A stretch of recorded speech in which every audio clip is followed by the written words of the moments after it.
Dalam menjawab jawatan sebagai mufti, kami menginsafi sebagaimana yang disebut oleh para ulama seperti Ibn Hamdan, Imam Nawawi, Imam Ibn Qayyim dan lain lagi, bahawa jawatan ini merupakan amanah yang besar, tanggungjawab sebagai tanda tangan bagi pihak Tuhan Rabb Al-Alamin.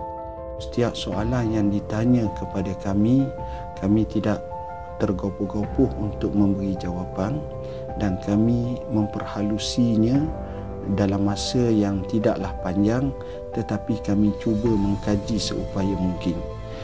Saat yang paling seronok apabila berlaku perbincangan antara kami dengannya sampai kepada rizak, natijah serta solusi penyelesaian, mendamaikan hati mereka, menyejukkan mereka, dan nampak sebuah kepuasan pada jiwa mereka, pada riak muka mereka.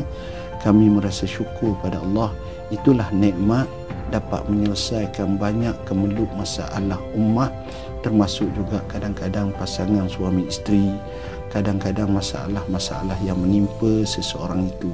Sesungguhnya Bayan Linnas dicetuskan di Pejabat Mufti Wilayah Persekutuan sebagai satu kenyataan umum mufti apabila berlakunya permasalahan dan juga isu-isu semasa dalam negara yang bersifat Malaysia dan juga terkadang-kadang bersifat dunia. Justru Bayan Linnas ini kita dapati banyak menyelesaikan masalah ummah di samping memberi satu buah fikiran yang bernas serta solusi kepada masyarakat, bahkan pemimpin-pemimpin, bahkan masyarakat khalayak termasuk yang bukan Islam.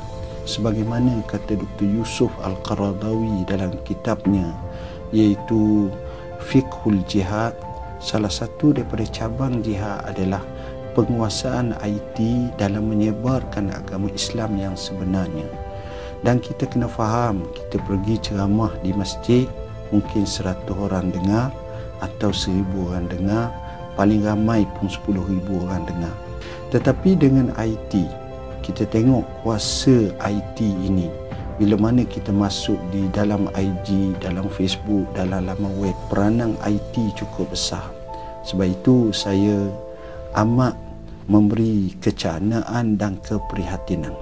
Di Pejabat Mufti Wilayah Persekutuan, kita adanya laman web, kita adanya Facebook, kita adanya IG, kita adanya Twitter, kita adanya subscribe YouTube, dan kita cuba untuk menterkinikan penggunaan perkara tersebut, termasuk dalam akhbar juga, begitu juga dalam media-media masa yang lain.